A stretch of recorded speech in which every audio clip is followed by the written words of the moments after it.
ಕೇಳಿಸ್ಕಂಡ್ರಿಯ ಈ ಹಕ್ಕಿ ಚಿಲಿಬಿಲಿ ಬೆಳಿಗ್ಗೆ ಏಳುವತ್ತಿಗೆ ಈ ನೇಚರ್ ಸೌಂಡ್ ಕೇಳಿಸ್ಕಂತ ಎದ್ರೆ ಮನಸ್ಸಿಗೆ ಎಷ್ಟು ಖುಷಿ ಆಗ್ತಲ್ಲ. Hey guys, welcome back to my YouTube channel Vinya vlogs. ಇದು ವುಮೆನ್ಸ್ ಡೇ ವ್ಲಾಗ್ ಆಗಿರುತ್ತೆ. ಬೆಳಿಗ್ಗೆ 6 ಗಂಟೆಗೆ ಎದ್ದು ಫ್ರೆಶ್ ಅಪ್ ಆಗಿ ಒಂದು ಗ್ಲಾಸ್ ಬಿಸಿ ನೀರು ಕಾಸ್ಕೊಂಡು ಕುಡ್ದೆ. ಇವತ್ತು ನ್ಯೂ ಡ್ರೀಮ್ ಸ್ಪೋರ್ಟ್ಸ್ ಕ್ಲಬ್ ಅವರು ವುಮೆನ್ಸ್ ಡೇ ಪ್ರಯುಕ್ತ ಕೆಂಗೇರಿ ರಾಮಚಂದ್ರದಲ್ಲಿ 2ನೇ ವರ್ಷದ ವುಮೆನ್ಸ್ ಸ್ಪೋರ್ಟ್ಸ್ ಮೀಟ್ ಇಟ್ಟಿದ್ದೀರು. ಅಲ್ಲಿಗೆ ನಮ್ಮ ಥ್ರೋಬಾಲ್ ಟೀಮು ಹೊರಟಿದ್ದು. ಲೊಕೇಶನ್ ನಂಗೆ ಗೊತ್ತಿರಲ್ಲ, ಮ್ಯಾಪ್ ಹಾಕೊಂಡು ಹಾಪ ಅಂತ ಅನ್ಕೊಂಡ್ರೆ ನಾನು ಹೋಲ್ಡ್ರ್ ಬೇರೆ ತುಂಡು ಮಾಡ್ಕೊಂಡಿದ್ದೆ.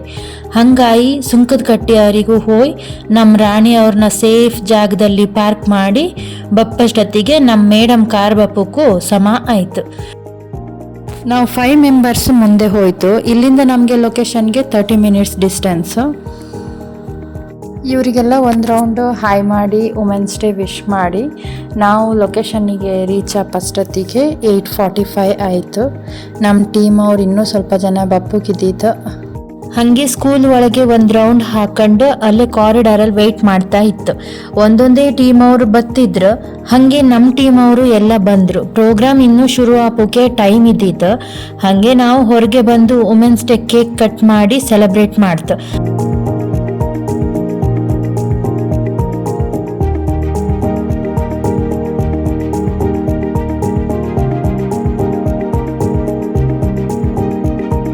ಪ್ರೋಗ್ರಾಮ್ ಸ್ಟಾರ್ಟ್ ಆಗೋತ್ತಿಗೆ 10:30 ಆಯಿತು. ಬಿಸಿಲು ತುಂಬ ಜಾಸ್ತಿನೇ ಇದ್ದಿತ್ತು. ನಮಗೆ ಸ್ವಲ್ಪ ಜಾಸ್ತಿನೇ ಅಂತ ಅನ್ನಿಸ್ತಿದ್ದಿತ್ತು.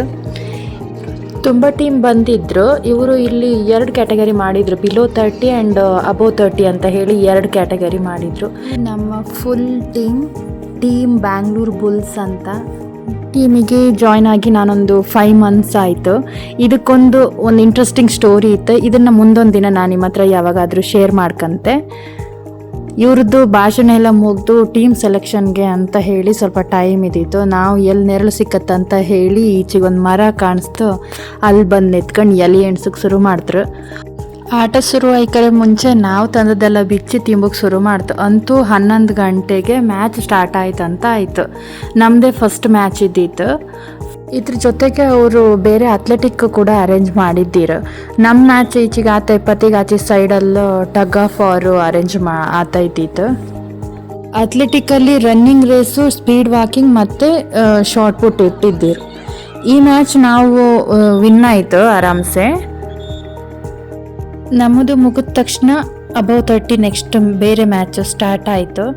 ನಾವು ಸ್ವಲ್ಪ ಕಾಂಬ ಅಂತ ಹೇಳಿ ತಂಪ್ಲಂಗಲ್ಲೇ ಚೇರ್ ಹಾಕೊಂಡು ಕೂತ್ಕಂತು. ಆದರೆ ಜಾಸ್ತಿ ಹೊತ್ತು ಕೂತ್ಕೊಂಕ ಇಲ್ಲ, ಅಲ್ಲೂ ಬಿಸಿಲು ಬಂತು. ಇನ್ನು ಇವ್ರದ್ದು ಮುಗ್ದು ಬಿಲೋ 30 ಒಂದು ರೌಂಡ್ ಆಪತ್ತಿಗೆ ಸುಮಾರು ಹೊತ್ತಾತ ಅಂತ ಹೇಳಿ ನಾವು ಸ್ಕೂಲ್ ಒಳಗೆ ಕಾರಿಡಾರಿಗೆ ಬಂದು ಕಾಲು ನೀಡ್ಕೊಂಡು ಕೂತ್ಕಂತು. ಹಾಗೆ ಮತ್ತೊಂದು ಬದಿಲ್ 100 ಮೀಟರ್ಸ್ ರನ್ನಿಂಗ್ ರೇಸ್ ಸ್ಟಾರ್ಟ್ ಮಾಡ್ರು. ಸುಮ್ಮನೆ ಕುತ್ಕೊಂಡಿತ್ತಲ್ಲ ಅಂತ ಹೇಳಿ ನಾವೊಂದು 3 ಜನ ಹೋಯ್ತು ಕಾಂಬ ಅಂತ. ಯಾವತ್ತೂ ರನ್ನಿಂಗ್ ಹಿಂದೆನೆ ನಾವು ಸ್ವಲ್ಪ ಸುಮ್ಮನೆ ಕಾಲು ನೋವು ಮಾಡ್ಕೊಂಬ ಹೋದಂಗೆ ಆಯಿತು. ಅಪ್ಪಿತಪ್ಪಿ ನಾಯಿ ಓಡಿಸ್ಕೊಂಬಂದ್ರು ನನ್ನ ಕೈಲಿ ಓಡು ಕೆಡಿಯ ಕಚ್ಚಿಸ್ಕೊಂಡು ಬರ್ಕಷ್ಟೇ, ಅಷ್ಟು ಸ್ಪೀಡ್ ನಮ್ಮ ಓಟ. ಅಂತೂ ತೆಪ್ಪಂಗೆ ಬಂತು. ಹೊಟ್ಟೆ ಚುರುಗುಟ್ಟು ಶುರುವಾಯಿದ್ದಿತ್ತು. ನಮ್ಮ ಮೇಡಮ್ ಎಗ್ ಫ್ರೈಡ್ ರೈಸ್ ತಂದಿದ್ದೀರು. ಹಾಗೆ ಮತ್ತೊಬ್ಬರು ಚಪಾತಿ ಮತ್ತು ಎಗ್ ಬುರ್ಜಿ ತಂದಿದ್ದೀರ. ಅದನ್ನೇ ಎಲ್ಲ ಚೂರು ಶೇರ್ ಮಾಡ್ಕೊಂಡು ಹೊಟ್ಟೆ ಬೆಚ್ಚ ಮಾಡ್ಕಂತು. ಇವ್ರದ್ದು 2:30 ಯಾರು ಊಟ ಪತ್ತೆ ಇಲ್ಲ. 2:30ಗೆ ಮತ್ತೆ ನಮ್ಮನ್ನು ನೆಕ್ಸ್ಟ್ ಮ್ಯಾಚು ಕರೆದ್ರು. ಬಿಸಿಲಿಗೆ ಕಣ್ಣು ಬಿಡೋಕ್ಕಾಗ್ತಾ ಇಲ್ಲ. ಹೊಟ್ಟೆ ಸ್ವಲ್ಪ ಬೆಚ್ಚ ಮಾಡ್ಕೊಂಡದ್ದಕ್ಕೆ ಬಚಾವಾಯಿತು. ಈ ಮ್ಯಾಚಲ್ಲಿ ನಮ್ಮದು ಸೆಕೆಂಡ್ ರನ್ನರಪ್ಪ ಆಯ್ತು. ನಾವು ಮ್ಯಾಚ್ ಮುಗಿಸೋಷ್ಟೊತ್ತಿಗೆ ಊಟ ಬಂತು. ನಮ್ಮವರೆಲ್ಲ ಊಟಕ್ಕೆ ಹೋದ್ರು, ನಾನು ಹೋಯಿಲ್ಲ. ಈ ಸೈಡ್ ಹಂಗೆ ಶಾರ್ಟ್ ಪುಟ್ ಸ್ಟಾರ್ಟ್ ಮಾಡಿದ್ದೀರಾ, ನಾನು ಇದಕ್ಕೆ ಪಾರ್ಟಿಸಿಪೇಟ್ ಮಾಡ್ಕಂತ ಹೇಳಿ ಅಲ್ಲೇ ಇದ್ದೆ. ಬಿಲೋ 30 ಆದಮೇಲೆ ನಮಗೆ ಸ್ಟಾರ್ಟ್ ಮಾಡ್ರು. ಇದಕ್ಕೆ ಮಾತ್ರ ಜನ ಸಾಗರ, 15ರಿಂದ 20 ಜನ ಇದ್ದೀರನ್ಸತ್ತು. ನಾವು ರನ್ನಿಂಗಲ್ಲಿ ಮಾತ್ರ ಇಲ್ಲ, ಇದರಲ್ಲೆಲ್ಲ ಮಾತ್ರ ಬಿಟ್ಕೊಡೋ ಮಾತೇ ಇಲ್ಲ. ಕಾಲೇಜ್ ಡೇಸಲ್ಲೆಲ್ಲ ಒಂದು 8.8 ಮೀಟರ್ ಹಾಗೆ ಹಾಕ್ತಿದ್ದೆ. ಲಾಸ್ಟ್ ಇಯರಲ್ಲೂ ಅಷ್ಟೇ, ಅಂದರೆ ಒಂದು 9 ಮೀಟರ್ಸ್ ಒಳಗೆ ಹೋಗ್ತಿದ್ದಿತ್ತು ಅಷ್ಟೇ. ಆದರೆ ಈ ವರ್ಷ ಎಂಥ ಮ್ಯಾಜಿಕ್ ಆಯ್ತು ಅಂತ ಹೇಳಿ ಗೊತ್ತಿಲ್ಲ. ಗುಂಡಿಂದು ತೂಕ ಕಮ್ಮಿ ಆಯಿತಾ ಇಲ್ಲ ನಂಗೆ ಶಕ್ತಿ ಜಾಸ್ತಿ ಬಂತ ಅಂತೇಳಿ ಗೊತ್ತಿಲ್ಲ. ಎಂತಕ್ಕಂದರೆ ಲಾಸ್ಟ್ ಅಕ್ಟೋಬರಲ್ಲಿ ಪಾರ್ಟಿಸಿಪೇಟ್ ಮಾಡಿದ್ದೆ. ಅಷ್ಟೊತ್ತಿ 9.2ನೋ 9.5ನೋ ಹೋಯ್ದಿತ್ತು ಅನ್ಸುತ್ತೆ, ನಂಗೆ ಕರೆಕ್ಟಾಗಿ ನೆನಪಿಲ್ಲ. ಇವಾಗ ನಮ್ಮದು 9.20 ಮೀಟರ್ ಹಾಕಿದೆ, ಬಟ್ ಇಲ್ಲಿ ಸೆಕೆಂಡ್ ಪ್ಲೇಸ್ ಬಂತು ನನಗೆ. ಫಸ್ಟ್ ಪ್ಲೇಸು 9.90 ಹಾಕಿದ್ರು, ಆದರೂ ನನಗಂತೂ ಒಂದು ಸ್ಯಾಟಿಸ್ಫ್ಯಾಕ್ಷನ್ ಆಯ್ತಪ್ಪ. ಒಬ್ರೊಬ್ರದ್ದು ಒಂದೊಂದು ಥರ ಸ್ಟೈಲ್, ಬಟ್ ನಾನು ಮುಂಚೆಯಿಂದನೂ ಈ ಥರನೇ ಹಾಕ್ತಿದ್ದದ್ದು. ಬಟ್ ಇನ್ನೊಂದು ಸ್ಟೈಲ್ ಕಲಿಕಂತ ಹೇಳಿ ನಂಗೊಂದು ತುಂಬ ಆಸೆ ಇತ್ತು, ಅದನ್ನ ಕಲಿಯೋಕ್ಕಿನ್ನೂ ನಂಗೆ ಅವಕಾಶ ಸಿಕ್ಕಲ್ಲ. ನಾವೀಗ ಈ ಥರ ಆಡಿ ಒಂದು ಪ್ಲೇಸ್ ಸೆಟ್ ಮಾಡ್ದಲ್ಲೂ ಹೊರಗಡೆಯಿಂದ ಒಂದು ಆ ಹೋ ಅನ್ನೋದೊಂದು ಸೌಂಡ್ ಬರ್ತಲ್ಲ, ಅದನ್ನ ಕೇಂಬಕ್ಕೆ ಎಷ್ಟು ಖುಷಿ ಅನಿಸುತ್ತೆ ಗೊತ್ತಾ. ಅಷ್ಟೊತ್ತಿ ನಮ್ಮವರೆಲ್ಲ ಊಟ ಮಾಡ್ಕೊಂಡು ಐಸ್ ಕ್ರೀಮ್ ತಗೊಂಡು ನನಗೂ ಒಂದು ಹಿಡ್ಕೊಂಡು ಬಂದರು. ಮತ್ತು ಇನ್ನು ಹೊರಡಕ್ಕೆ ಲೇಟ್ ಆಗ್ತಂತ ಹೇಳಿ ಅವರು ಟ್ರೋಫಿ ತಗೊಂಡು ನಾವು ಹೊರಡ್ತು ಅಂತ ಹೇಳಿ ಎಲ್ಲರೂ ಹೋಗಿ ಟ್ರೋಫಿ ತಗೊಂಡು ಅಲ್ಲಿಂದ ಹೊರಡ್ತು. ನಾನು ಮತ್ತು ರಮ್ಯಕ್ಕ ಸ್ವಲ್ಪ ಲೇಟಾಗಿ ಹೊರಡ್ತು, ಅಂದರೆ ನಮ್ದು ಅವ್ರದ್ದು ರನ್ನಿಂಗ್ ರೇಸ್ ಇದ್ದಿತ್ತು ಮೆಡಲು, ನಂದು ಶಾರ್ಟ್ ಪುಟ್ ಇದ್ದಿತ್ತಲ್ಲ. ಸೊ ನಾವು 5 ಗಂಟೆಗೆ ಅದನ್ನು ತಗೊಂಡು ಅಲ್ಲಿಂದ ಹೊರಡ್ತು. ಅವ್ರು ನಂಗೆ ಸುಂಕದಕಟ್ಟೆಗೆ ಡ್ರಾಪ್ ಮಾಡಿದೆ ಅಂತ ಹೇಳಿದ್ರು. ನಾನು ನಮ್ಮ ರಾಣಿ ಅವ್ರನ್ನ ಅದು ನಿಲ್ಲಿಸಿದ್ದೆ ಅಲ್ಲ, ಸುಂಕದಕಟ್ಟೆಯಲ್ಲಿ ಇಳಿದು ನಾನು ಸೀದಾ ಗಾಡಿ ಪಾರ್ಕ್ ಹತ್ರ ಹೋಗಿ ನನ್ನ ಗಾಡಿ ತಗೊಂಡು ಸೇಫಾಗಿ ಇದ್ದಿತ್ತು ಪುಣ್ಯಕ್ಕೆ ನಾನು ಹೆದರ್ಕೊಂಡು ನಿಲ್ಲಿಸಿದ್ದೆ. ಗಾಡಿ ತಗೊಂಡು ಸೀದಾ ನನ್ನ ಮನೆಗೆ ಬಂದೆ. ಮನೆಗೆ ಬಂದಮೇಲೆ ಯಥಾನು ಪ್ರಕಾರ ನನ್ನ ಮೆಡಲ್ ಗೋಡೆ ಹತ್ತಿತು ಮತ್ತು ಸರ್ಟಿಫಿಕೇಟು ಶೋಕೇಸಲ್ಲಿ ಇಟ್ಟೆ. ಬೆಳಿಗ್ಗೆಯಿಂದ ಸಂಜೆ ತನಕ ಬಿಸಿಲಲ್ಲಿ ಬತ್ತಿಗೆ ನಾನು ಜಾಸ್ತಿ ಕೇರ್ ಮಾಡೋದಿಲ್ಲ, ಬಟ್ ಮನೆಗೆ ಬಂದ ಮೇಲೆ ಏನಾದರೂ ಒಂದು ವ್ಯವಸ್ಥೆ ಮಾಡ್ಕೊಂಡ್ಕಲ್ಲ ಮುಖಕ್ಕೆ.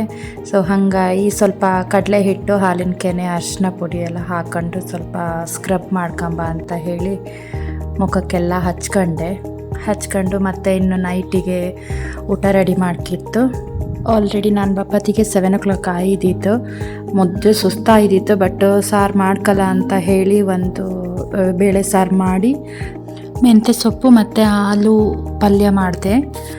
ಅಷ್ಟೊತ್ತಿ ಮುಖಕ್ಕೆ ಹಚ್ಚೋದು ಸ್ವಲ್ಪ ಎಲ್ಲ ಒಣದಿದ್ದಿತ್ತು. ಮತ್ತು ಹೋಗಿ ಸ್ಕ್ರಬ್ ಮಾಡ್ಕೊಂಡು ಬಿಸಿ ಬಿಸಿ ನೀರು ಸ್ನಾನ ಮಾಡ್ಕೊಂಡು ಬಂದು ಊಟ ಮಾಡ್ಕೊಂಡು ಮಲ್ಕಂತು. ಇದಿಷ್ಟು ವುಮೆನ್ಸ್ ಡೇ ದಿನದ್ದು ಗನಂಧಾರಿ ಕೆಲಸ ನಂದು. ನಿಮಗೆಂತ ಅನ್ನಿಸ್ತು ಈ ವಿಡಿಯೋ ಕಂಡು?